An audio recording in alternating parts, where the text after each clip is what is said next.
Oke guys, sebelum kita mulai ada baiknya dibantu like video ini, dan bagi yang baru bergabung silahkan tekan dulu tombol subscribe dan aktifkan loncengnya.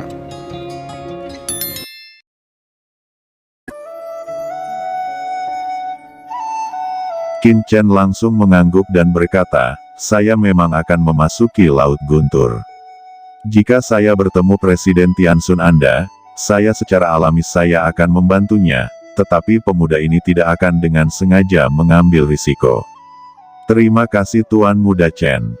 Adapun harta ini adalah jantung dari gedung Tianxun saya, dan saya juga meminta Tuan Muda Chen untuk tidak menolak." Jawab Ge Hongsen sangat gembira. "Jika itu masalahnya, saya akan menerima kotak ini." Jawab Qin Chen berpikir sejenak dan mengangguk. Ge Hongsen berpikir sejenak, mengangguk dan berkata, "Jadi, kalau begitu Ge akan kembali dulu. Adapun peta Laut Guntur terbaru, Ge akan mengirim seseorang sesegera mungkin." "Tunggu sebentar," ucap Qin Chen memanggil tiba-tiba. "Saya mendengar bahwa Menara Moxiu didukung oleh kekuatan lain. Apakah Anda tahu kekuatan ini?" tanya Qin Chen. Ge Hongsen terkejut, melirik Qin Chen dan berkata, "Kekuatan di balik Menara Moxiu adalah klub pertarungan, yang merupakan kekuatan terbaik yang tidak lebih lemah dari klub Tianxun kami." Qin Chen bergumam, "Kekuatan yang tiba-tiba muncul lebih dari 200 tahun yang lalu, ini sangat mungkin menjadi boneka istana berkabut." Melihat Qin Chen tidak mengatakan apa-apa, Ge Hongsen segera pergi. Ini membuat Qin Chen memiliki kesan yang baik tentang Ge Hongsen. Selanjutnya, Qin Chen mengatur formasi besar untuk Orde Hitam. Setelah melakukan semua ini, Qin Chen membawa Fu Qiankun, Yu Qiansu, dan Ji Ruyu meninggalkan kota Tianlei dan langsung menuju Laut Guntur. Dibutuhkan beberapa hari untuk mencapai Laut Guntur. "Bagaimana dengan kalian?" tanya Qin Chen segera menatap Yu Qiansu dan lainnya. "Ini adalah lautan petir yang mengerikan," jawab Yu Qiansu dan Ji Ruyu ketika sampai di Lautan Guntur. "Lautan Guntur ini sangat aneh, banyak orang di Wuyu telah mempelajarinya, tetapi masih belum ada kesimpulan," ucap Fu Qiankun berkata sambil tersenyum. Dia telah ke Lautan Guntur ini 2 kali sebelumnya, dan kekuatan guntur di sini secara alami tidak dapat memberinya pengaruh sedikit pun. "Kalau begitu ayo masuk lebih dalam," ucap Qin Chen bergerak, menyebabkan riak guntur yang tak berujung, dan terus-menerus menyapu ke kedalaman Laut Guntur. Raungan keras berisi niat membunuh tiba-tiba datang dari atas langit. Qin Chen dan yang lainnya tiba-tiba berhenti, dan pada saat yang sama, seorang pria dengan jubah compang-comping muncul di depan semua orang. Dia memegang pedang di tangannya, melambai liar di sepanjang jalan, seolah-olah ada musuh yang tak terhitung jumlahnya di depannya, tetapi pada kenyataannya, hanya ada guntur tak berujung di depannya. "Aku akan membunuhmu," ucap pria itu terus berteriak ngeri. Yu Qiansu menarik napas, mengeluarkan senjata di tangannya, mencoba menghalangi lawan untuk bergerak. "Biarkan aku datang," ucap Qin Chen menghentikan Yu Qiansu. Begitu dia akan melangkah maju untuk menangkap lawan, dia melihat pria itu tiba-tiba jatuh, dan pedang di tangannya juga terlempar. Setelah pria itu jatuh, lapisan samar perisai esensi sejati di tubuhnya benar-benar tersebar, dan kemudian seluruh orang itu langsung terbakar hitam oleh cahaya guntur di sekitar tubuhnya. "Sudah terlambat, dia sudah mati," ucap Qin Chen diam-diam terkejut. Ini adalah seorang kaisar Wu tahap awal yang telah kehilangan akal sehatnya, dan akhirnya mati karena kelelahan dalam ilusi bertarung. Ucap Qin Chen menghela nafas pelan. Pada saat ini, Yu Qiansu dan Ji Ruyu juga memahami lautan guntur yang mengerikan ini. Meskipun tempat ini adalah tempat yang baik untuk kultivasi, itu juga merupakan tempat terlarang yang sangat berbahaya. Jejak keraguan muncul di wajah Qin Chen. Tempat di mana mereka sekarang berdiri tidak terlalu dalam, seharusnya seorang kaisar Wu tidak akan mudah tewas. Qin Chen dan yang lainnya terus masuk lebih dalam. Setelah setengah hari, Qin Chen dan yang lainnya akhirnya datang ke suatu tempat. "Saya ingin berlatih di sini," Anda juga dapat menemukan tempat untuk latihan Anda sendiri berdasarkan situasi Anda sendiri. Ucap Qin Chen setelah berdiskusi dengan Fu Qiankun dan yang lainnya. Saat ini Qin Chen langsung memasuki cahaya guntur. Tiba-tiba, gelombang cahaya guntur yang menakutkan menghantam tubuh Qin Chen, membuat Qin Chen merasa kesemutan di sekujur tubuhnya. Fu Qiankun awalnya juga ingin berlatih di dalam badai ini, tetapi tidak lama setelah dia masuk, dia kehabisan tenaga. Meskipun kekuatannya lebih kuat dari Qin Chen, akan tetapi dia tidak mengembangkan ekaristi abadi, dan tidak memiliki garis keturunan guntur, maka dari itu ketahanan tubuhnya terhadap guntur belum tentu lebih kuat dari Qin Chen, kemudian dia hanya bisa menemukan tempat lain. Adapun Yu Qiansu dan Ji Ruyu, mereka juga menemukan tempat yang lebih dekat dengan Fu Qiankun. Qin Chen tidak langsung berlatih, tetapi menggunakan disarai Tiankong Wan Zuan dan manik-manik arai udara terlarang yang misterius untuk terlebih dahulu mengatur arai kunci petir. Dengan susunan kunci petir ini, Qin Chen dapat terus meningkatkan kekuatan badai petir tanpa perlu masuk lebih dalam ke lautan guntur, membuat kultivasinya lebih nyaman. Tepat ketika Qin Chen duduk bersila, semut kecil dan api kecil tiba-tiba mendengar gelombang fluktuasi. Mereka berkata, "Kenapa Tuan melupakan makhluk kecil ini?" Qin Chen tertawa dan mengeluarkan semut kecil dan api kecil. Mereka berkata, "Bos, kami pergi dulu untuk berlatih sendiri." Kemudian mereka semua tenggelam ke dalam lautan guntur. Baru saat itulah Qin Chen tenang dan mulai mendesak garis keturunan Thunder dengan seluruh kekuatannya. 1 hari, 3 hari, 10 hari, setengah bulan berlalu. Dan hanya dalam waktu setengah bulan, Qin Chen telah mampu menyebarkan darah guntur ke sebagian besar tubuhnya. Tetapi Qin Chen tahu bahwa ini masih jauh dari cukup, tujuannya adalah untuk mencapai keadaan pemisahan jiwa tanpa bocor. Ekaristi abadi telah didesak Qin Chen secara ekstrim, tetapi perasaan bahwa kulit dan tulang tubuhnya akan terkoyak menjadi semakin kuat. Pada saat ini Qin Chen bahkan ingin melarikan diri ke dalam giok keberuntungan semesta. Qin Chen menelan beberapa pil penyembuhan satu demi satu, praktik ekaristi abadi sepenuhnya beroperasi, kesalahan diperbaiki, esensi dan darah dimurnikan.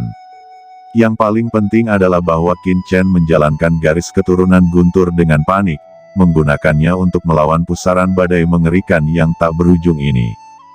12 hari kemudian, luka di tubuh Qin Chen mulai sembuh secara bertahap. 15 hari kemudian, kulitnya yang robek juga mulai tumbuh secara otomatis. Pada saat ini, Qin Chen tiba-tiba membuka matanya dan menelan beberapa pil, dan pada saat yang sama tiba-tiba meningkatkan kekuatan formasi kunci petir, menarik lebih banyak guntur. Cahaya kegembiraan melintas di mata Qin Chen. Dia tahu bahwa pada saat ini dia telah mengintegrasikan kekuatan darah ke setiap bagian tubuhnya. Ini adalah tubuh tanpa kebocoran, dan dia benar-benar mencapai tubuh tanpa kebocoran. Dan Qin Chen jelas merasa bahwa tubuh abadinya telah menembus lagi, mencapai tahap akhir dari tahap ke-8. Meskipun masih ada jarak dari tahap ke-9, Qin Chen jelas merasakan kekuatan tubuhnya meningkat tajam. Sekarang setelah saya menyelesaikan kultivasi seni Wan Shen, saya dapat mencoba memisahkan jiwa dari tubuh dengan mempraktikkan teknik terlarang jiwa surgawi tingkat pertama. Gumam Qin Chen dalam hati. Begitu pemisahan jiwa berhasil, bahkan jika tubuh direbut oleh benih parasit, saya akan memiliki kesempatan untuk mendapatkannya kembali. Menurut tebakan Qin Chen, jiwa yang terbelah sampai batas tertentu setara dengan tiruannya. Ini belum pernah muncul dalam sejarah benua Tianwu. Klon pikiran ilahi yang normal dibuat dengan menggunakan kekuatan spiritual kaisar dan menggabungkan darah dan jiwa. Ia memiliki kekuatan tertentu, tetapi masih ada jarak tertentu dari tubuh itu sendiri. Qin Chen tidak tahu kekuatan tempur seperti apa yang akan dia miliki ketika klon jiwanya berhasil. Qin Chen melakukan semua persiapan. Qin Chen menggunakan teknik terlarang jiwa surgawi dan tenggelam ke dunia jiwa. Ini adalah metode rahasia jiwa yang sangat berbahaya. 3 hari kemudian, Qin Chen merasakan sakit di jiwanya. Awalnya, Qin Chen ingin memisahkan jiwa dari tubuh, dan itu sangat sulit. Luar biasa, teknik jiwa macam apa yang dipraktikkan oleh Qin Chen. Kekuatan jiwanya saat ini, sudah dapat mengungguli jiwa seorang Raja Iblis, ucap Lao Yuan di cakram giok keberuntungan alam semesta. Pada saat ini, jiwa Qin Chen sudah mulai terbelah. Setelah dua jiwa ilahi terkoyak, salah satunya diringkas menjadi bentuk manusia, tergantung di kedalaman laut jiwa Qin Chen, sementara yang lain menggeliat, seolah-olah untuk berintegrasi kembali ke lautan jiwa dan bergabung dengan kekuatan jiwa dari setengah lainnya. Qin Chen merasa seolah-olah dia dibagi menjadi dua orang sekaligus, dan seolah-olah seseorang memiliki dua kesadaran, satu dalam daging, dan yang lainnya muncul mengambang di lautan guntur. Berdiri dengan bangga di lautan guntur, menatap tubuh di bawahnya. Akhirnya berhasil, gumam Qin Chen, matanya berkedip karena kegembiraan. Kemudian kedua jiwa Qin Chen bersatu kembali di satu tubuh. Dia berjalan keluar dari badai petir dalam sekejap. Begitu dia muncul, Fu Qiankun, Yu Qiansu, dan Ji Ruyu dengan cepat mengelilinginya dan bertanya dengan penuh semangat, "Chen kecil, bagaimana dengan kultivasimu?" Qin Chen tersenyum sedikit dan berkata, "Semuanya seperti yang diharapkan." Semua orang sangat bersemangat, Yu Qiansu dan Ji Ruyu meraih tangan kiri dan kanan Qin Chen sekaligus. Kegembiraan itu bahkan lebih kuat daripada menerobos. "Chen kecil, bagaimana dengan benih parasitmu?" tanya Yu Qiansu menatap Qin Chen dengan gugup. Qin Chen berkata, "Itulah yang saya khawatirkan, saya akan mencoba untuk menembus ranah Kaisar Bela Diri jangka menengah. Pada saat itu, benih parasit pasti akan melawan saya. Jika saya menang, maka semua orang senang. Jika kalah maka benih parasit akan membunuhku." Ada kepanikan di mata Yu Qiansu dan Ji Ruyu. "Chen kecil, tidak bisakah kamu menunggu lebih lama lagi?" tanya Ji Ruyu dan Yu Qiansu sangat cemas. "Ini terlalu berisiko." "Saya tidak bisa menunggu lebih lama lagi," jawab Qin Chen menggelengkan kepalanya. "Jangan khawatir, bahkan Deat Canyon tidak bisa membunuhmu. Saya tidak percaya bahwa benih parasit kecil ini akan membunuh Anda," ucap Fu Qiankun melengkungkan bibirnya dan tampak acuh tak acuh. Qin Chen tersenyum sedikit, dan segera duduk bersila di lautan guntur, menelan beberapa pil, dan mulai menjalankan seni Kaisar Bintang 9 dengan seluruh kekuatannya untuk menerobos ke ranah Kaisar Bela Diri jangka menengah. Beberapa saat berlalu, "Chen kecil, benih parasit secara bertahap mengambil lautan jiwamu." Suara Lao Yuan terdengar. "Aku tahu." Qin Chen mengangguk. Dia sebelumnya menebak bahwa ketika dia menerobos Kaisar Bela Diri jangka menengah, dia pasti akan ditangkap oleh benih parasit. Dia tidak berharap itu benar.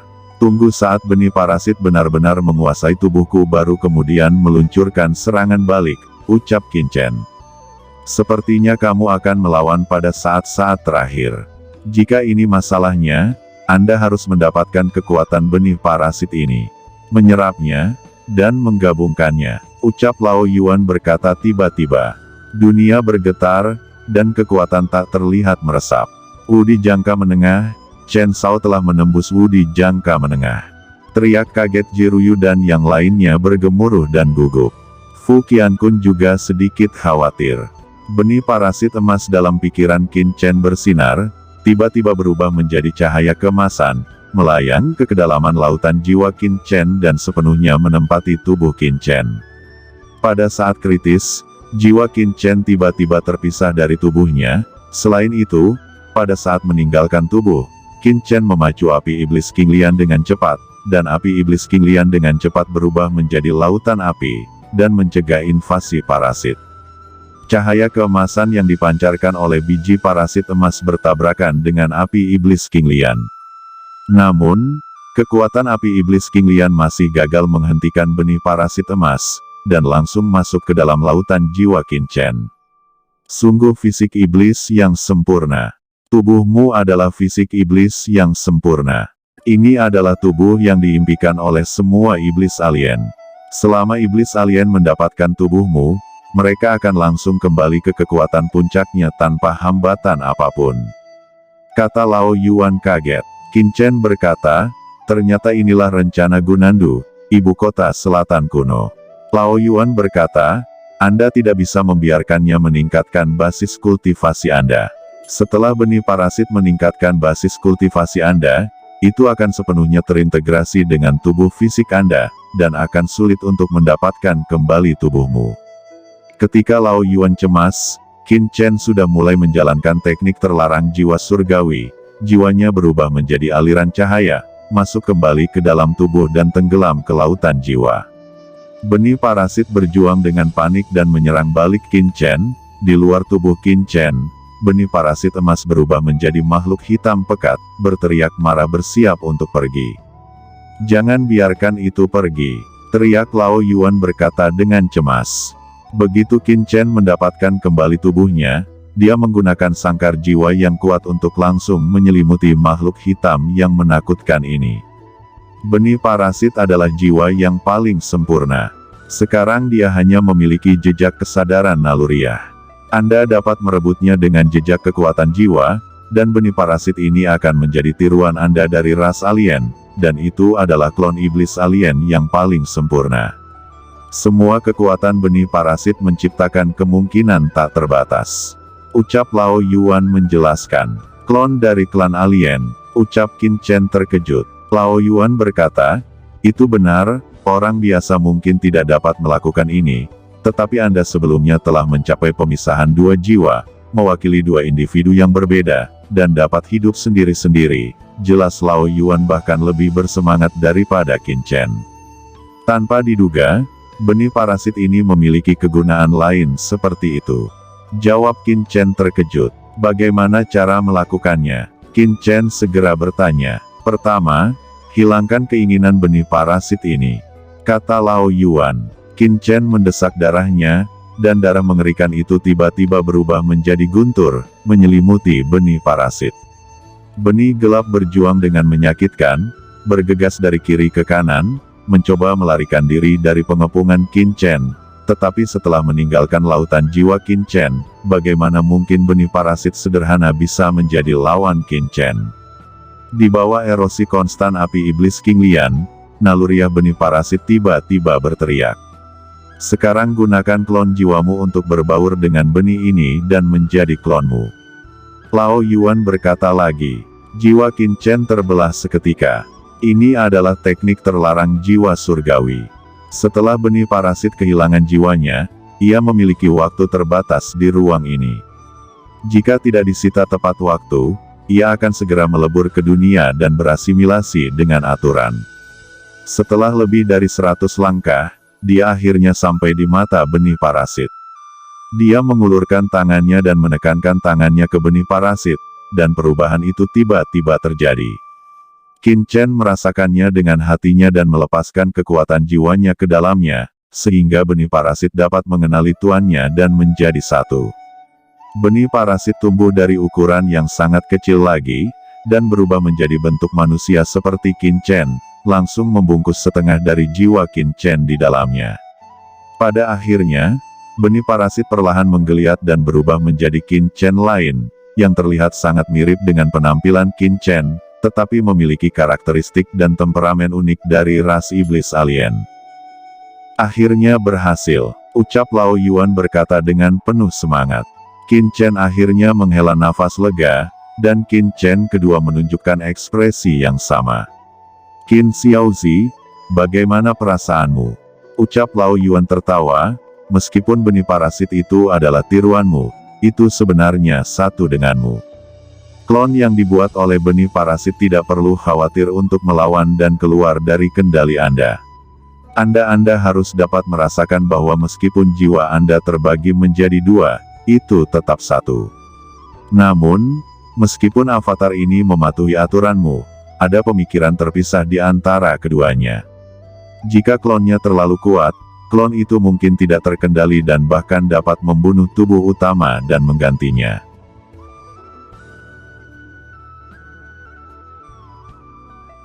Oke teman-teman, terima kasih sudah menonton. Jangan lupa like, komen, dan subscribe.